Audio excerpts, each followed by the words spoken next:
Et ce soir, nous sommes à un Sénat, nous sommes venus célébrer la Vierge Marie. Nous sommes venus dire merci à la Vierge Marie pour tout ce qu'elle a fait pour nous. Quelque part, elle t'a guéri.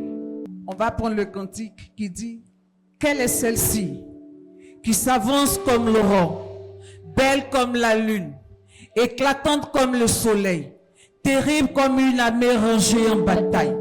Quelle est celle-ci qui s'avance comme l'aurore, belle comme la lune, éclatante comme le soleil, terrible comme une armée rangée en bataille. Quelle est celle-ci qui s'avance comme l'aurore, belle comme la lune, éclatante comme le soleil, terrible comme une armée rangée en bataille.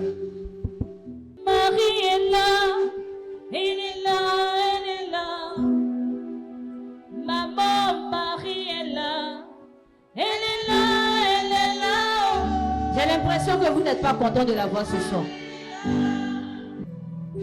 Tu vas l'ovationner jusqu'à ce qu'on la dépose. Tu vas lui donner des tonneaux d'acclamation jusqu'à ce qu'elle prenne sa position. Amen. Amen. Amen. Que Dieu te bénisse. Que Dieu te bénisse.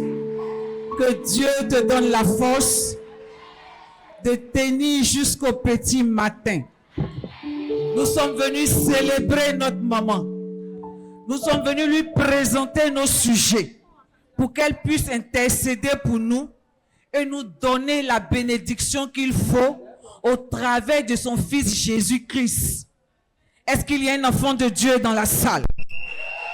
Est-ce qu'il y a un élu dans la salle? Est-ce qu'il y a un choisi dans la salle? Amen. Amen. Nous sommes au Sénat. Au Sénat, la première édition, s'il vous plaît, de l'année 2025. Avec l'intendant Daniel, nous allons passer à l'intercession tout à l'heure. Que Dieu vous bénisse. Si tu es d'accord d'être présent ce soir, tu vas acclamer encore Jésus-Christ de Nazareth. Ce soir, tu es venu dans la présence de Dieu. Je ne sais pas la situation que tu vis. Qu'est-ce qui t'empêche de dormir? Bien-aimé, tu ne vas pas t'asseoir. Parce que ce que tu es venu chercher en ce soir, l'intercession que tu vas faire, va déclencher le témoignage que tu recherches. Donc oublie la fatigue, lève-toi et nous allons parler à notre Dieu.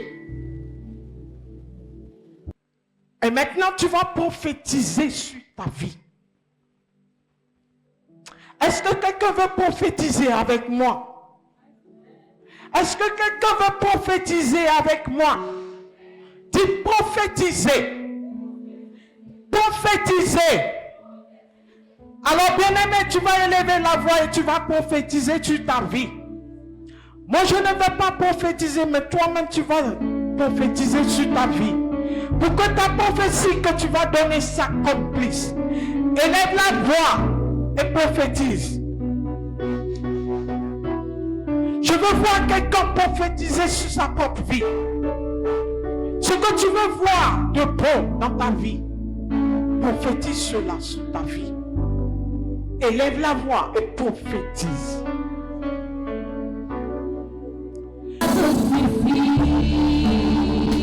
C'est la prophétie. Nous te bénissons, Seigneur. À toi soit la louange. Alléluia. Est-ce qu'on peut acclamer le Seigneur?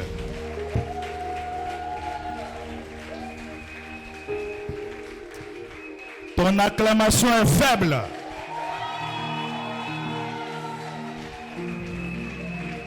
Touche 2-3 personnes autour de toi. Touche 2-3 personnes autour de toi. Et dis: reçois la paix du Seigneur. Reçois la grâce de Dieu. Salue 5 personnes. Et dis: reçois la grâce. Reçois la faveur.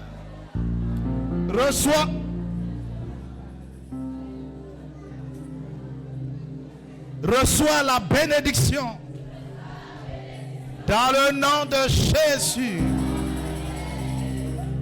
Alléluia.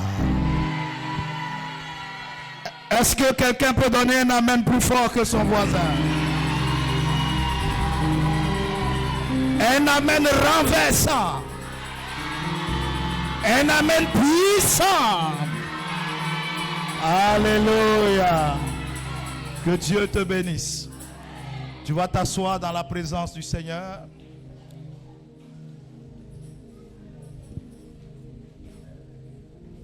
Avant de commencer, je vais vous présenter toutes mes excuses. J'ai une rigueur dans l'œuvre de Dieu qui fait que je ne me présente jamais à la chair en sandales. Et aucun de mes enfants d'ailleurs ne peut se permettre de passer à la chair en sandales. Le travail que nous faisons est tellement sérieux et nous accordons un sérieux particulier à ce travail que venir en sandales derrière la chair est inapproprié. Alors, j'ai eu quelques soucis avec mon pied droit. Par la grâce de Dieu, le Seigneur est en train de me restaurer. Donc, excusez-moi si je me retrouve en sandales ce soir. Alléluia. Gloire à Jésus.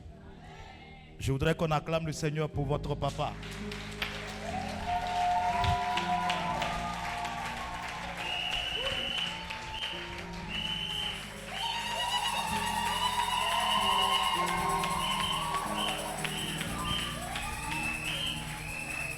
Alléluia. Non, ton acclamation a été faible. Je veux que tu honores l'homme de Dieu. C'est une bénédiction. Il n'est pas seulement une bénédiction pour vous, mais il est aussi une bénédiction pour nous. Gloire à Jésus. Que Dieu bénisse toute l'équipe, modératrice Chama, la bergère, tous les bergers, on acclame le Seigneur pour eux.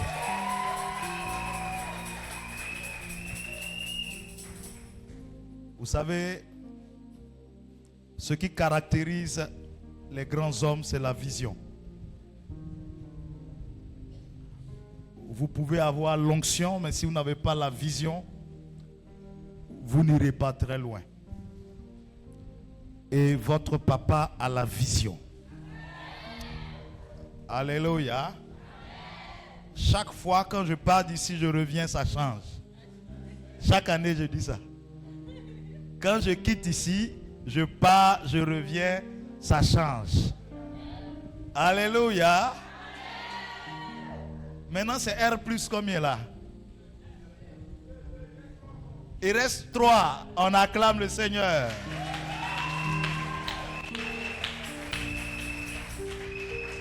Et c'est merveilleux d'avoir un père comme lui. Et vous êtes bénis d'avoir un père comme lui. Alléluia. Et il nous challenge aussi. Et ça, c'est important. Il nous challenge. Ça nous permet aussi de comprendre que l'œuvre de Dieu, ce n'est pas seulement prêcher, guérir les malades, chasser les démons, mais il faut bâtir. Amen. Et je voudrais vraiment que Dieu bénisse son serviteur ce soir avec vos acclamations.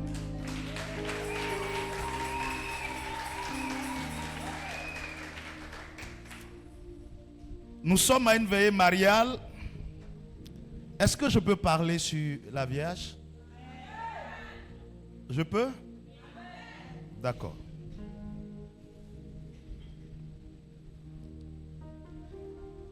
On m'a souvent confondu à un prophète ou un pasteur. Oui. Alors que mes meilleurs messages sont sur la Vierge.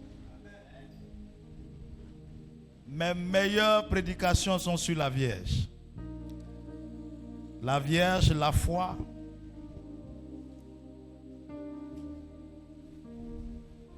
Je rends toute la gloire à Jésus, qui m'a permis d'avoir des lumières en termes de révélation sur cette femme à partir de la Bible. Quand j'ai commencé à servir Dieu, 20 ans maintenant, je sortais d'un milieu où il y avait beaucoup d'évangéliques. On faisait beaucoup de programmes avec des prophètes, des pasteurs, à l'université, etc., etc. Et j'ai appris à les connaître et à comprendre les différends qu'ils avaient vis-à-vis de l'Église catholique au sujet de la dévotion mariale, de la prière pour les morts, de l'Eucharistie, de la confession, de l'angéologie, plusieurs sujets. Marie a eu des enfants après Jésus. L'Immaculée Conception, elle est conçue sans le péché originel. L'Assomption, le dogme de l'Assomption. J'ai compris tous leurs éléments de discorde et d'incompréhension et de combat sur la doctrine catholique. Et alors j'ai commencé à fouiller dans la Bible. J'ai commencé à chercher pour que à chaque différend que nos frères évangéliques posaient, qu'on ait des lumières de la Bible pour expliquer. Même l'Assomption, par la grâce de Dieu, nous pouvons expliquer, moi je peux expliquer l'Assomption avec la Bible. Et donc, c'est une bénédiction d'avoir ces lumières sur la Vierge. Ce soir, je veux parler sur la deuxième Rebecca. Dis avec moi, la deuxième Rebecca. Je vais essayer de doser le message comme il y a quelques jeunes avec nous. Ils n'ont pas besoin de trop entrer loin. Alléluia. Nous allons prendre Genèse chapitre 27. On peut réduire légèrement le son du piano. Genèse chapitre 27.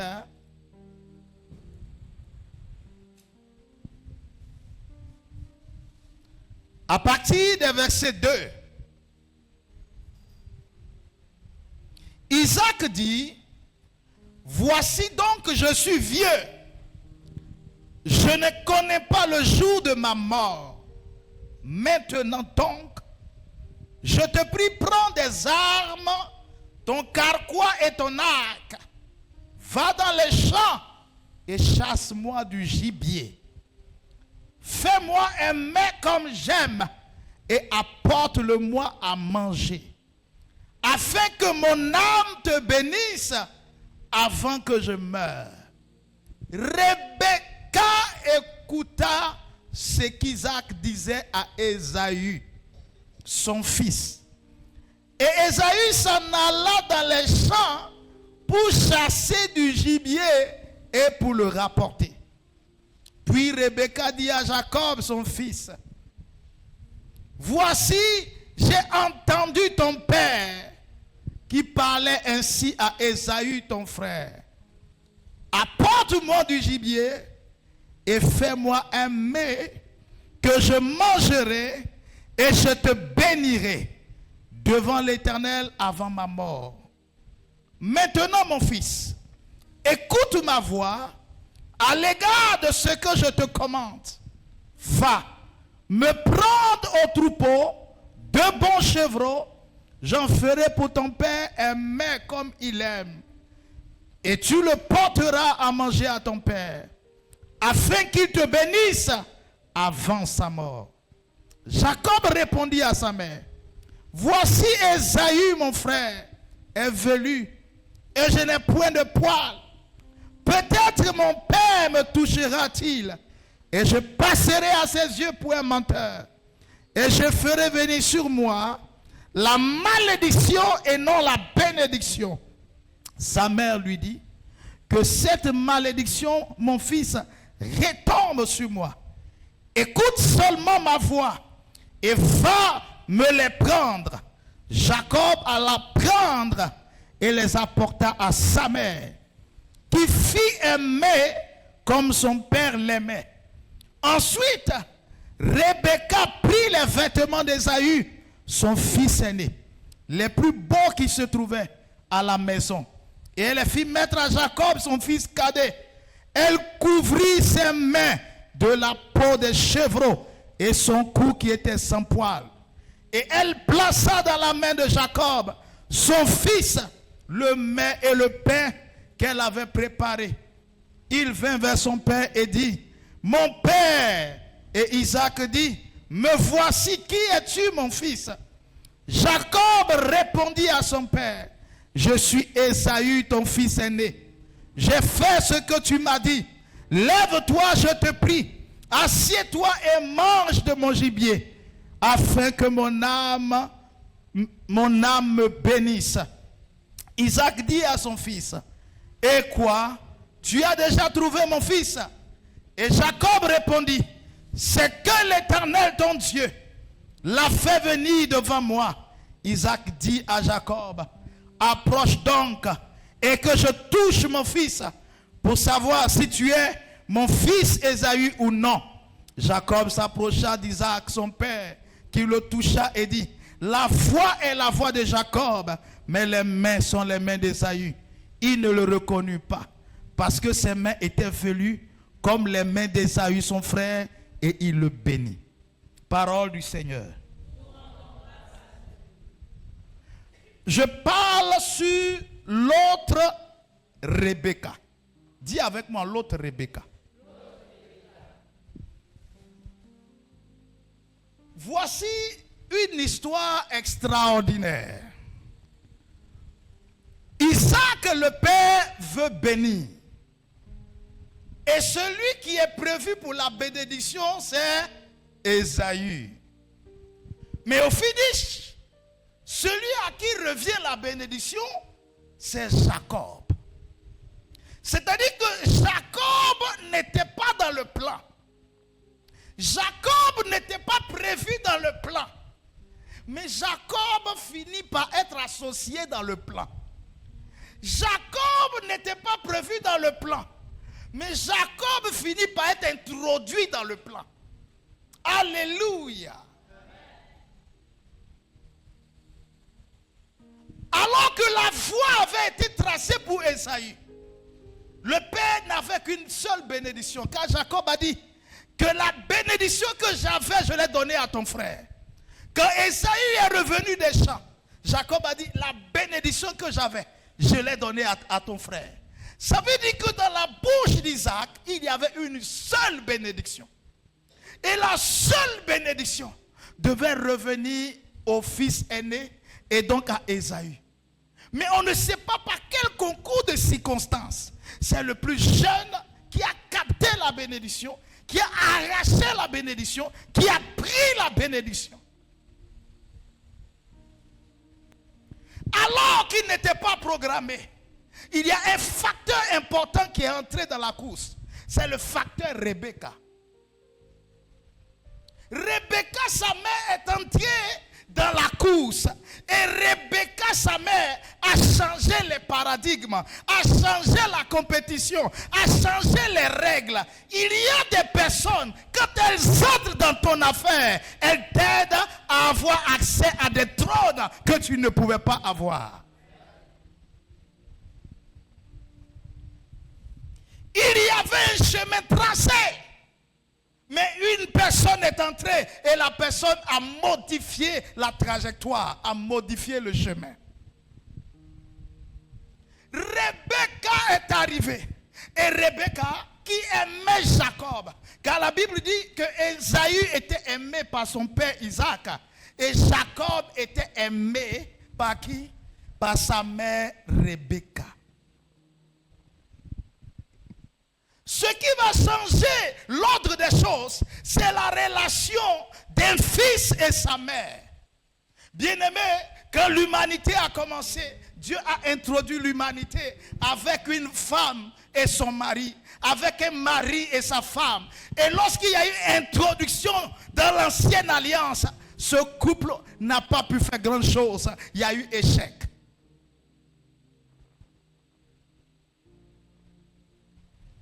Ancienne alliance, Ancien Testament, Dieu commence avec Adam et avec sa femme. Il y a échec. Mais dans la nouvelle alliance, Dieu ne commence pas avec un mari et sa femme. Dieu commence avec une mère et un fils. Dieu savait que dans l'ancienne alliance, le rapport entre mari et femme, ça n'a pas donné. Et donc Dieu a compris que dans la nouvelle alliance, il fallait changer en mettant une femme, une mère et son enfant.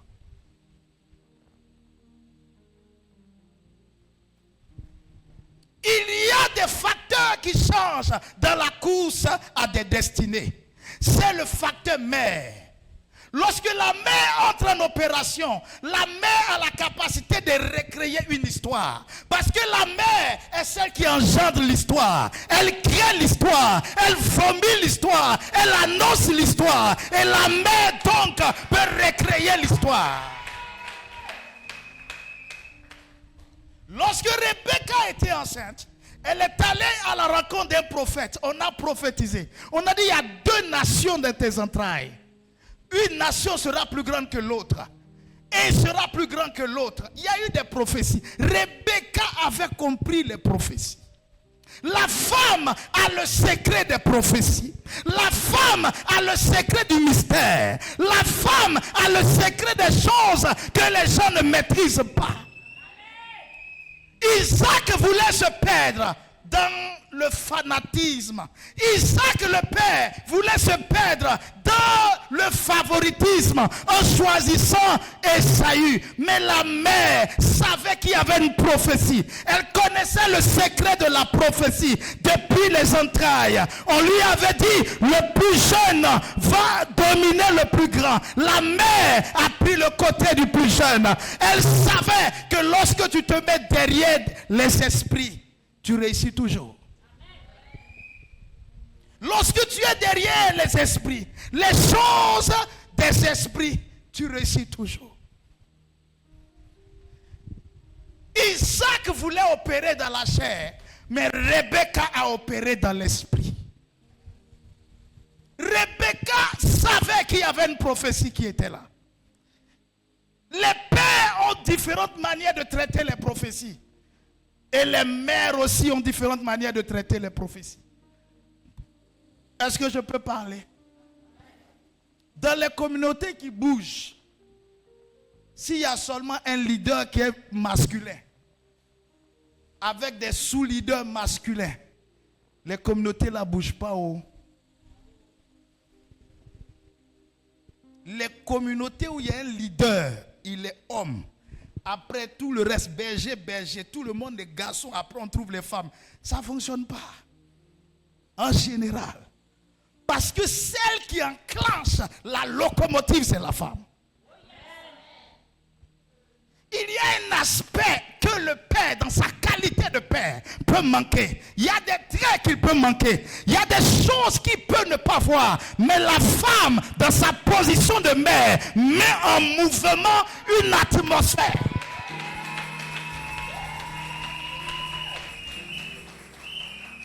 Depuis que j'ai mis les femmes qu'il faut dans mon ministère, là où il faut, je dors. Je dors. Il y a une de mes filles, elle vient. Elle est au travail, hein, une de mes bergères, puis elle vient. Elle ramasse offrande de tous ses collègues, patrons, tout ça, enveloppe. À la fin du mois, elle dit, papa, je suis venu apporter les offrandes qui ont été collectées dans mon entreprise, là, où je travaille. Ça, alléluia. J'ai dit, c'est pas reine qui est là. C'est pas reine qui est là. Alléluia. Alors que si c'est enfant garçon, lui-même il va couper, il va faire le coup de chat. Avant même que ça n'arrive chez le père, il a dit, non, pas les enfants qui sont là, c'est des enfants sérieux. Alléluia. C'est des enfants sérieux. La femme, quand elle relâche sa dimension de mère, elle est dans une atmosphère que les gens ne maîtrisent pas. Dieu peut ne pas entendre la prière d'une épouse, mais la prière d'une mère est terrible aux yeux de Dieu. La mère est celle qui protège l'enfant. On peut tracer, on peut mettre une malédiction, un envoûtement sur un enfant. Même un mari peut être envoûté par sa femme. Mais si sa mère s'élève, elle peut renverser l'envoûtement.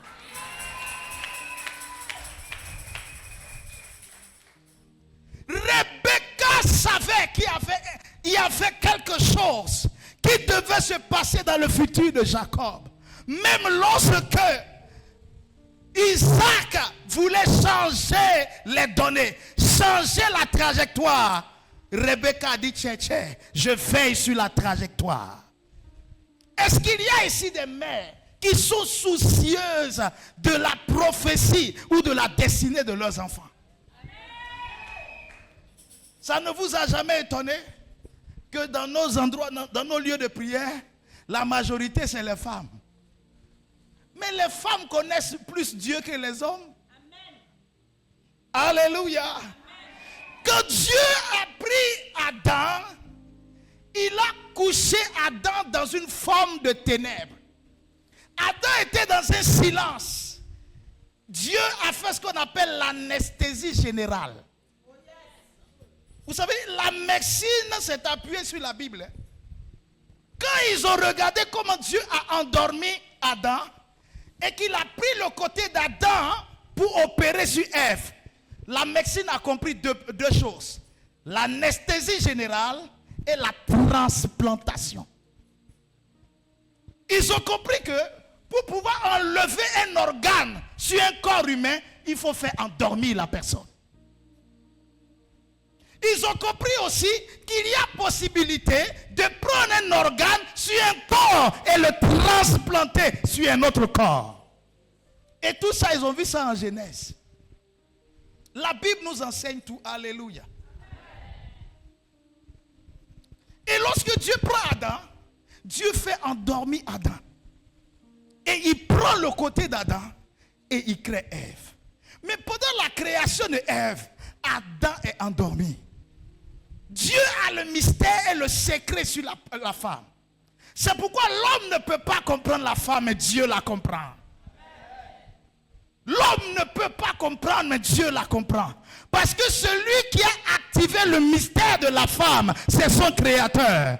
Elle a été créée dans un mystère. Elle a été créée à part. Elle a été créée retirée pour que l'homme soit endormi, pour ne pas qu'il ait les yeux sur le mystère. Tu ne comprendras pas pourquoi la petite là te mélange comme ça.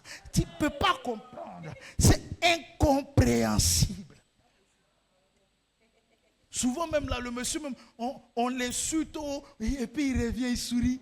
Quand tu m'insultes là, c'est sexy.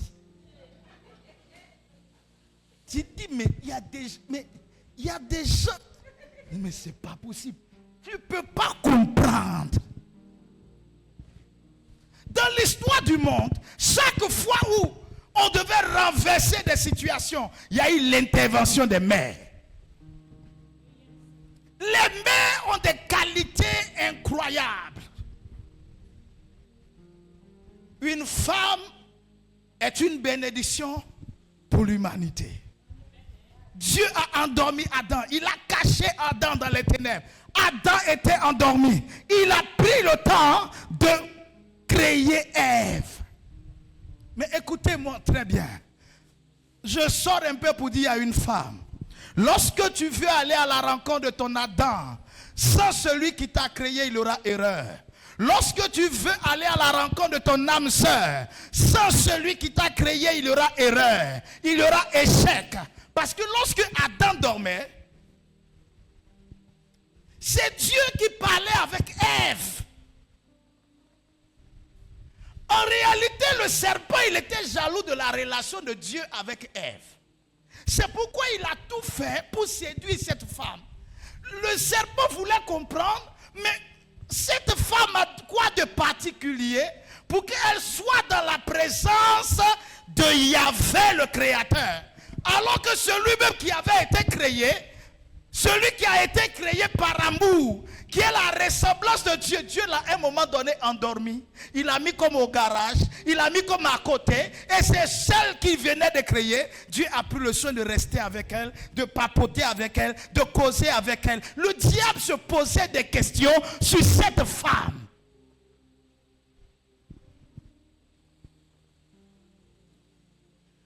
Ces deux créatures ne s'entendent pas. Mais par moment, quand ces deux créatures s'entendent, c'est dangereux.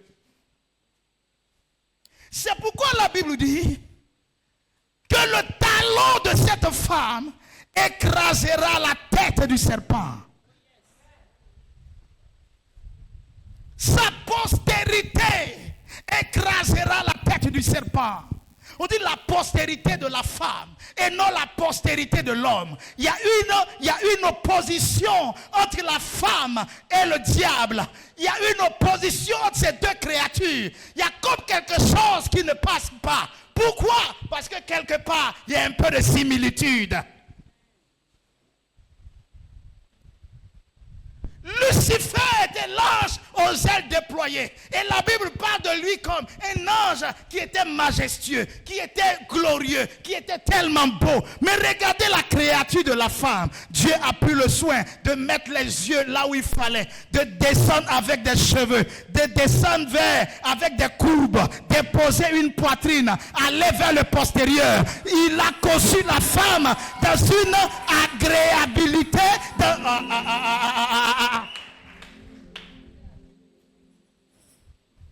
Apocalypse chapitre 12. On dit une femme était enceinte. Et cette femme qui était enceinte, qui est venue l'attaquer? Le dragon. En Genèse, la femme a été approchée par qui? Le serpent. En Apocalypse, elle a été approchée par qui? Par le dragon. Le diable de tous les temps a voulu comprendre quel est ce mystère qu'est la femme. C'est pourquoi quand une femme s'associe avec le diable, elle peut détruire une nation. Elle peut détruire un royaume. Elle peut détruire un peuple. Elle peut détruire une destinée. Parce que le diable se pose des questions. Mais pourquoi cette proximité? Vous savez, la femme, telle qu'elle est, elle a une disposition particulière. L'esprit de la femme a un éveil particulier. C'est ce qu'on appelle le sixième sens. La femme a une compréhension des données que l'homme n'a pas. Et d'ailleurs, lorsqu'on étudie les deux personnes de façon psychologique, l'homme peut faire une seule chose à la fois, mais la femme peut faire plusieurs choses en même temps. Tu sois comme ça. Est-ce que tu peux danser? Danser, danser, danser, danser. J'ai dit, oui, danse. Ah, on y va, on y va, on y va, on y va, on y va, on y va. Souba. Est-ce que tu peux lever ta mouchoir? Je n'entends pas ta voix. Est-ce que tu peux, je peux entendre ta voix ici? Des cris de joie, des cris de joie, cris de joie, des cris de joie, des acclamations, des acclamations, des acclamations, des acclamations, des cris, des cris, des cris, des cris, des cris de joie, des cris de joie, des cris de joie. Oh Jésus roi, Jésus roi, oh Jésus roi, Jésus roi, Jésus roi, Jésus roi,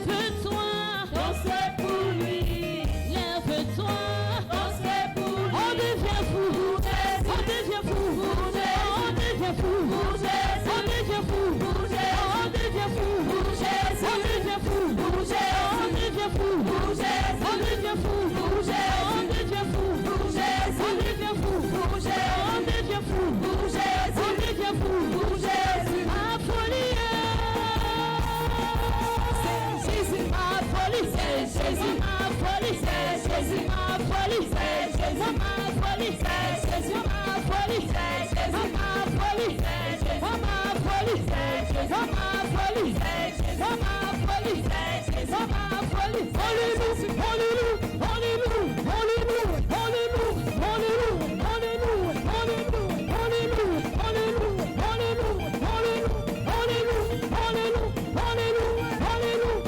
Ah, Jésus, Jésus. Il est comme ça. Jésus, Jésus.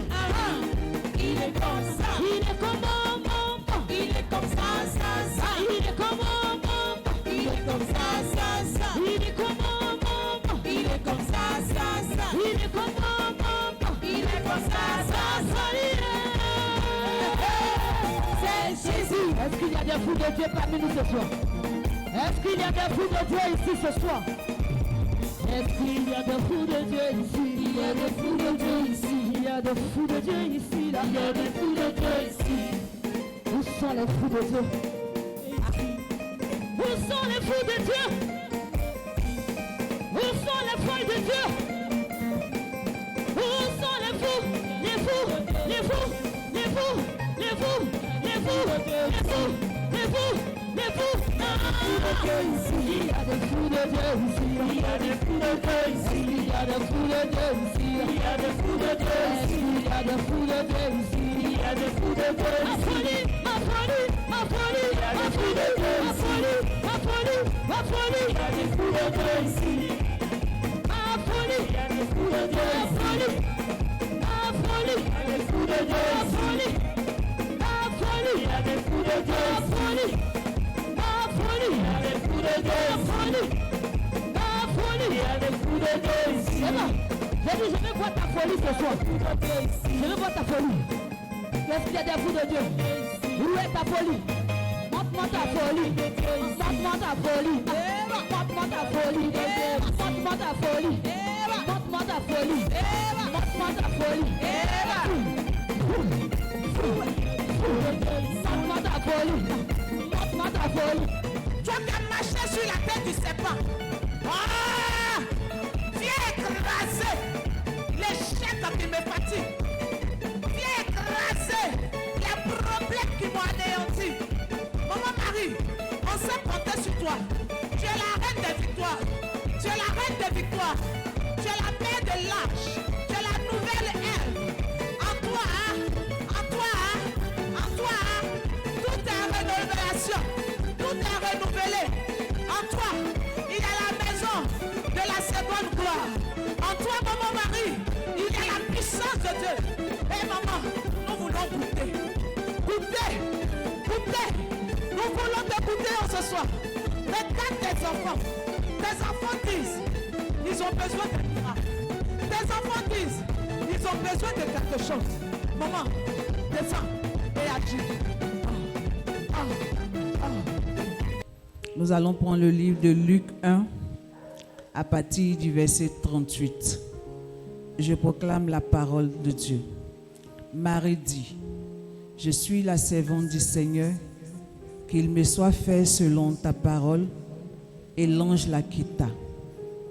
Dans ce même temps, Marie se leva et s'en alla en hâte vers les montagnes dans une ville de Juda. Elle entra dans la maison de Zacharie et salua Élisabeth. Dès qu'Élisabeth entendit la salutation de Marie, son enfant tressaillit dans son sein et elle fut remplie du Saint-Esprit. Elle s'écria d'une voix forte, « Tu es bénie entre les femmes, et le fruit de ton sein est béni. Comment m'est-il accordé que la mère de mon Seigneur vienne auprès de moi, car voici aussitôt que la voix de ta salutation a frappé mon oreille. L'enfant a tressailli d'allégresse dans mon sein. Heureuse celle qui a cru, parce que les choses qui lui ont été dites de la part du Seigneur auront un accomplissement. » Et Marie dit, « Mon âme exalte le Seigneur. » Amen. Que Dieu ajoute sa bénédiction à cette parole.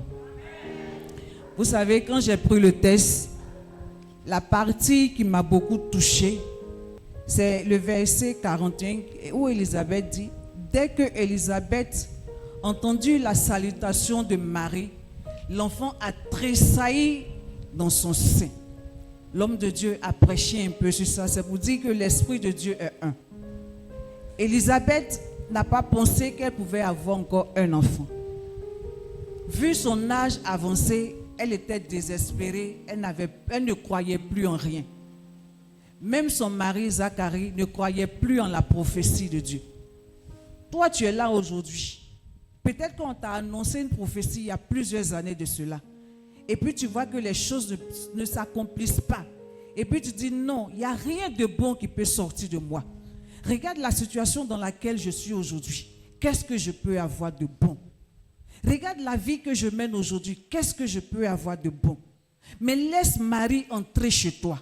Laisse Marie venir te visiter. Laisse Marie venir te faire du bien. Peut-être que tu n'as pas une intimité avec la Vierge Marie. Peut-être que tu ne connais pas la grandeur de la Vierge Marie. Mais quand l'ange a visité Marie, quel que soit son âge, elle n'a pas douté. Elle dit, Seigneur, que ta volonté se fasse. Et elle a accepté Jésus. Mais aujourd'hui, nos frères, nos sœurs, elles préfèrent, ça veut dire se donner peut-être aux hommes, se donner peut-être à n'importe qui, et puis laisser la grâce à côté. Mais Marie n'a pas regardé cela. Elle a dit, parmi tant d'autres, si le Seigneur m'a appelé, c'est que Dieu veut faire quelque chose avec moi. Si le Seigneur m'a appelé, c'est qu'il veut changer l'histoire de ma famille. Dans la famille de Marie, on ne faisait pas d'enfants. Ça veut dire qu'il y avait la stérilité quelque part. Mais Marie a été, comme on appelle, l'enfant de ses parents. Elle aussi, elle a eu un seul fils qui a sauvé le monde. Et Jésus est mort. Elle était découragée, abattue. Mais le 3e jour, quelque chose s'est passé. Je veux dire à quelqu'un ce soir, quel que soit le problème que tu vis, quelle que soit la situation que tu vis, mets seulement ta confiance en Jésus. Intercède toujours, demande à la grâce à la Vierge Marie et elle va faire pour toi. Quand j'ai pris le micro, j'ai dit, à cette même période, l'année passée, j'étais couché sur mon lit. J'étais malade et j'ai regardé à Dieu, j'ai dit, maman, je n'ai pas pu organiser de Cénacle, ça fait 2 ans. Tu ne vas pas me laisser là. Tu ne vas pas me laisser dans cette situation. Les gens avaient prophétisé que j'allais mourir. Même les médecins ont dit que tu allais mourir. Quelqu'un qui a eu 3 cancers. Si ce n'est pas la grâce de Dieu, si ce n'est pas l'intercession de la Vierge Marie, je n'allais pas être là aujourd'hui avec toi. C'est pour dire quelque part, quand tu mets ta confiance en cette dame, elle intercède pour toi. Quand tu sais parler à cette dame, quelque chose de bon peut sortir de toi. Quand tu dis Maman Marie, elle te répond. Regardez, quand elle est arrivée chez Élisabeth, qu'est-ce qui s'est passé? L'ange lui a dit, ta cousine Élisabeth est enceinte, ça fait 6 mois. Dès que Marie a reçu cette grâce, elle s'est déplacée automatiquement. Mais aujourd'hui, on va venir nous dire quelque chose, on a mal. Elle dit, je dois aller la voir. Et pour que Élisabeth sache qu'il y avait une puissance, il y avait une force en la Vierge Marie. Ça veut dire, quand elle a fait la collade à sa soeur, elle dit quelque chose s'est passé. C'est comme si il y a une force qui est sortie en elle. Elle a reçu une puissance. Et en même temps, l'enfant qui était dans son sein a été béni. C'est comme ça, quelque part, tu vas recevoir ta bénédiction. C'est comme ça, quelque part, ta vie va changer. Parce que quelque chose doit tressaillir dans ta vie ce soir. Je ne connais pas tes difficultés. Peut-être que tu cherches un enfant. Peut-être que tu cherches un travail. Peut-être que tu cherches une promotion. Mais laisse-moi te dire ce soir, la manière dont tu es venu au Cénacle, tu ne sortiras pas de la même manière. Parce qu'elle intercède toujours pour nous. Et elle est présente pour nous. Je ne sais pas si tu connais l'amour de cette dame. Je ne sais pas si tu connais. Je ne sais pas. Mais quelque chose doit sortir de toi. Une puissance doit sortir de toi. Une force doit sortir de toi. Ça veut dire que ta vie doit être un témoignage. Ta vie ne doit plus être pareille. Prends Marie chez toi et tu vas voir ce qu'elle va réaliser pour toi. Prends Marie chez toi, intercède. Souvent, là, asseyez-vous et puis tu causes avec la Vierge comme si tu causais avec ton gars ou bien tu causais avec ta go. Et puis tu vas voir ce que Dieu va faire pour toi. C'est une dame de bénédiction, une dame de qualité. Elle est amour, elle est joie, elle est la prospérité. Elle est ce que nous cherchons depuis combien d'années? Marie, c'est une grâce venue du ciel. Par son oui, le monde a été sauvé. Elle pouvait dire, Seigneur, je ne peux pas. Il y a beaucoup de filles vierges. Il y a beaucoup de jeunes filles. Mais quand l'ange est rentré chez elle, elle a dit que ta volonté se fasse. Que ta volonté se fasse. Prends Marie chez toi. Intercède tous les jours auprès de la Vierge Marie. C'est un cadeau du ciel. Que Dieu nous bénisse. Seigneur notre Dieu, nous te disons merci. Merci Seigneur pour ce que tu es prêt à faire de nous. Merci pour ta grandeur, pour ta richesse autour de notre vie. Merci pour ton esprit qui nous fait du bien. Achève ce qui a si bien commencé au nom de Jésus-Christ. On s'assoit dans la grâce de Dieu. Amen.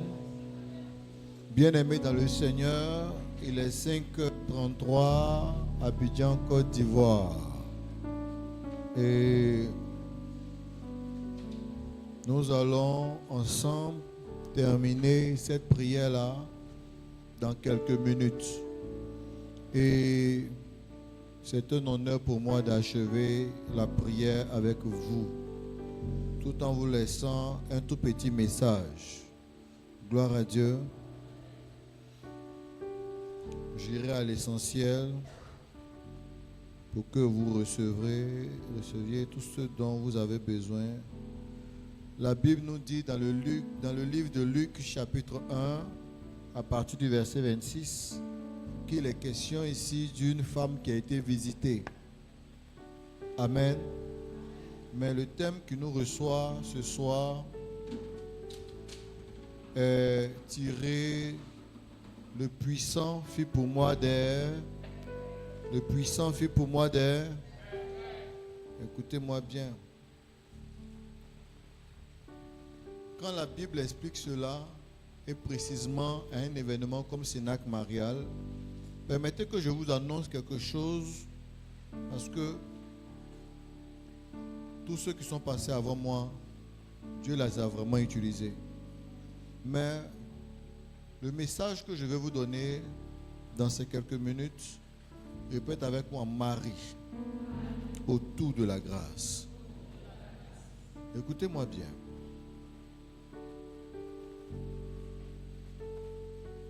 Quand tu entends un message avec pour thème Marie autour de la grâce, regarde ton voisin. Dis-lui: autour de la grâce, autour de l'élévation, autour de la bénédiction, autour de la transformation, autour de la puissance. Écoutez-moi bien. Le Seigneur a dit par Moïse que personne ne peut voir son visage et vivre. Quelqu'un est d'accord avec moi? Et si personne ne peut voir son visage et vivre, et ce même Dieu décide de ne pas montrer son visage, mais d'entrer dans le corps d'une personne, et puis de sortir, au lieu de son visage, mais son être tout entier. Comment Dieu peut interdire quelque chose à Moïse et puis donner ça à Marie? Est-ce a dit que Marie a travaillé plus que Moïse? Est-ce que Marie a fait sortir le peuple d'Israël d'Égypte? Est-ce que Marie a transporté un peuple dans le désert? Est-ce que quelqu'un comprend ce que je veux dire? Comment il peut interdire à l'homme de Dieu le plus loin, le plus puissant de son temps, quelque chose qui révèle aussi facilement à qui? À une jeune fille. Vous n'avez pas remarqué ça? Il y a une période de la vie où tu es capable même d'être interdit quelque chose que normalement tu devrais avoir. Mais des années plus tard, ce pourquoi on t'a blâmé, on révèle ça aux personnes de façon simple. Est-ce qu'aux temps anciens, quelqu'un avait pensé même que l'Esprit de Dieu même allait se coller à quelqu'un jusqu'à même à rentrer dans son entraille. Regardez, quand je lis la parole de Dieu et que je vois qu'aujourd'hui, Marie est célébrée, je ne suis pas jaloux, je ne suis pas fâché. Mais je veux dire une chose, Dieu seul sait ce qu'il fait selon les temps et les circonstances. Le mystère qu'il a fait autour de lui dans l'Ancien Testament, on se rend compte que dans le Nouveau Testament, il a brisé tout ce mystère. Jusqu'à il peut s'approcher de l'homme, l'homme va le gifler, l'homme va le frapper, l'homme va le trahir, jusqu'à l'homme pourra aussi faire quoi? Le tuer. Jusqu'on va emprunter même un tombeau même pour l'enterrer. L'homme sera capable de faire ça. Or, aux temps anciens, Dieu est descendu dans un coffre qu'on appelait l'arche de l'alliance. Et on dit que quand tu t'approches de façon illégale de ce coffre, tu meurs. Que quand tu passes même autour, tu t'en vas même jouer aux alentours, c'est pas la peine.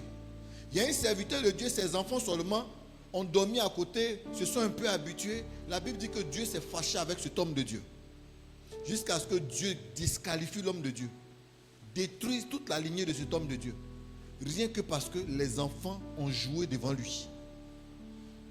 Et puis, maintenant nous lisons le Nouveau Testament. Tout ce qu'il a interdit dans le passé, là, la nouvelle génération fait. Et puis lui-même, il vient jouer avec eux. Tu n'as pas encore compris ce que je veux dire. Vous savez, avant Dieu prenait les lois pour marcher avec tout le monde. Mais dès l'instant où les lois ont été brisées, Dieu laisse les lois. On dit, mais ça l'a dit que. On dit, calme-toi. Ça l'a dit que. Calme-toi. Écoutez-moi bien. Quand nous prenons Genèse chapitre 6, à partir du verset 1, Dieu a été capable de dire aux gens, parce que vous êtes rentrés en contact avec des esprits.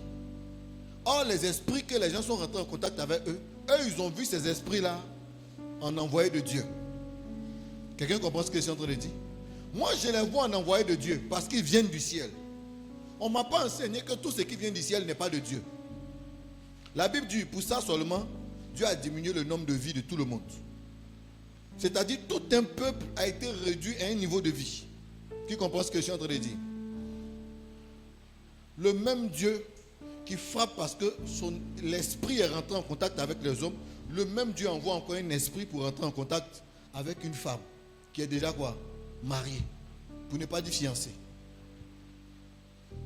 Est-ce que Dieu lui-même il se dédie? Est-ce que Dieu lui-même ne se comprend pas? Ou bien est-ce que Dieu ne sait pas ce qu'il fait? Quelqu'un comprend ce que je suis en train de dire? Vous n'avez pas remarqué que Dieu va interdire quelque chose là-bas et puis il va prendre ça pour s'amuser ici? Donc Dieu n'est pas juste si on veut se poser des questions. Bizarrement, Dieu qui n'a jamais négocié dans le passé, il se retrouve à négocier dans le Nouveau Testament. Je vais vous expliquer ça de façon terre à terre. Gloire à Dieu. Gloire à Dieu. On est en train de terminer. Quand la Bible nous dit dans le livre de Luc chapitre 1 à partir du verset 26, la Bible dit au 6e mois, l'ange Gabriel envoyé par Dieu dans une ville de... Dans une ville de quoi? Galilée. Vous voyez, Jésus est né à Nazareth, donc l'ange est arrivé à Nazareth. J'en tiendrai compte. Écoutez-moi bien. La Bible précise que l'ange a été envoyé dans une ville auprès d'une jeune fille. D'une jeune fille quoi? 1, 2, fiancée. À qui? La Bible dit d'abord à un homme du nom de... Ils n'ont pas dit un garçon. Ils n'ont pas dit un jeune homme. Ça veut dire que Joseph avait atteint le niveau de la maturité ultime, au point où Joseph avait une renommée. Comme il a une renommée, on lui dit fiancé à un homme du nom de quoi? Joseph. Et puis maintenant, la Bible dit que l'ange rentre en contact avec la femme et puis commence à discuter. Réjouis-toi, Marie, parce que tu vas porter comme ça, comme ça. Et puis, la dame maintenant va faire quoi? Elle dit, je suis d'accord avec ce que tu dis, hein. Mais comment d'abord cela va-t-il se faire puisque je ne connais pas d'homme? On récite la Bible ensemble, non? Comment cela va-t-il se passer puisque je ne connais pas d'homme?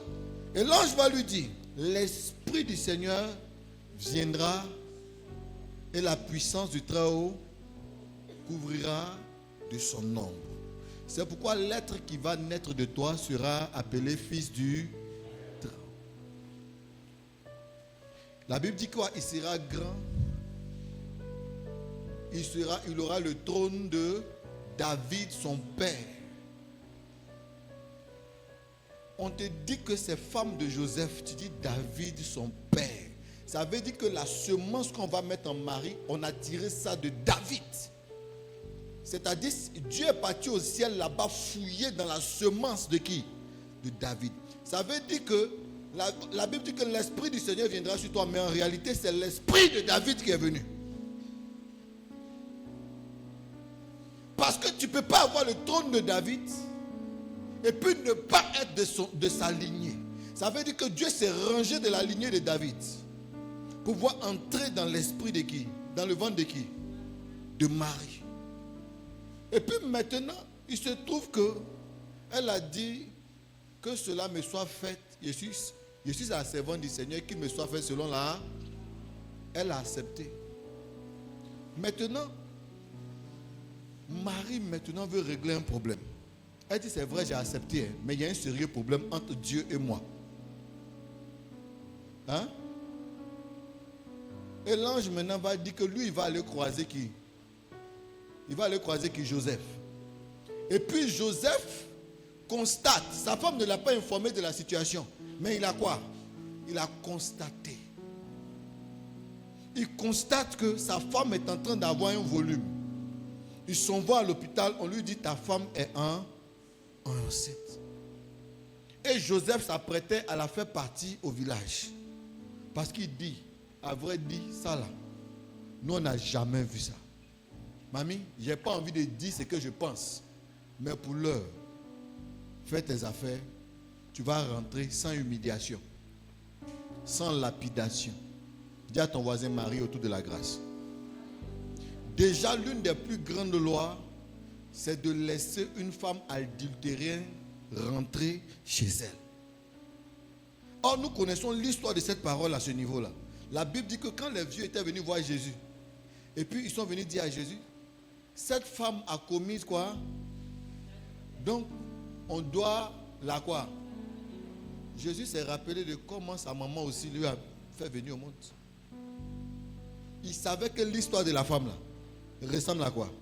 À son histoire. S'ils n'ont pas lapidé sa maman, c'est que cette femme qui est en face de lui aussi ne vont pas faire quoi? Dis à ton voisin Marie autour de la grâce. Écoute-moi bien. Il y a des gens, quand tu t'en vas les voir, pour te bénir, ils se rappellent de ton histoire comme si c'était leur histoire. Quand tu viens les voir et puis tu dis, ça fait 6 ans que je ne travaille pas. Et que quand ils regardent dans son histoire, ton parcours ressemble à un parcours de sa famille. Et que Dieu a changé sa vie. Il te fait rentrer dans sa famille. Tu n'as pas encore compris ça. Tu n'as pas encore compris ça. C'est pourquoi il faut savoir avec qui te plaindre. Je suis en train de parler de Marie autour de la grâce. Actuellement, on est autour. Hein? Quelqu'un comprend ce que je suis en train de dire? Et qu'est-ce qui va se passer? Je vais aller vite. Il ne me reste pas assez de temps. Il me reste 5 minutes. Donc, quand on parle de Marie autour de la grâce, ça veut dire c'est l'environnement que Marie a provoqué. C'est les lois qu'elle a changées. C'est le système qu'elle a brisé. C'est pourquoi aujourd'hui, on découvre une femme qui est capable de décider dans la bénédiction et dans les miracles de Dieu. Vous savez, dans l'histoire de l'Église, on appelle Marie numéro 1 dans l'ordre de quoi? La grâce. Elle est première dans l'ordre de quoi? La grâce. Ça veut dire qu'aujourd'hui, au ciel, une femme est capable de faire quoi? De prendre une décision. Et elle prend une décision, et la Bible dit qu'elle prend des noms, en disant désormais, toutes les générations me diront quoi? Donc si vous connaissez cela, je peux vous dire une chose. Quelqu'un peut se lever, il va dire, moi, la Vierge Marie que je connais, c'est Marie, Notre-Dame de la délivrance. Quelqu'un peut se lever, il va dire, celle que je connais, c'est Marie, Notre-Dame de la miséricorde. Quelqu'un peut se lever, il va dire, moi, c'est Marie, Notre-Dame de l'âme de sang. Quelqu'un peut se lever, il va dire, moi, c'est Marie, Notre-Dame de Guadeloupe. Quelqu'un peut se lever, il va donner. Pourquoi? Parce qu'en fonction du territoire, son onction change. La grâce change. L'esprit se manifeste en fonction de l'endroit où elle est déposée. C'est pourquoi chez nous ici, elle est déposée en tant que Marie, Notre-Dame de quoi? De l'Arche. Parce que la vision et la manifestation est comme ça. C'est pourquoi dès aujourd'hui, chacun va regarder le côté de sa vie. Et puis va dire à la Vierge Marie, prends la place qui est en besoin dans ma vie. Parce qu'il y a des besoins que vous avez. Mais vous n'avez pas l'expression qui va avec. Amen bien. Quelqu'un peut s'arrêter.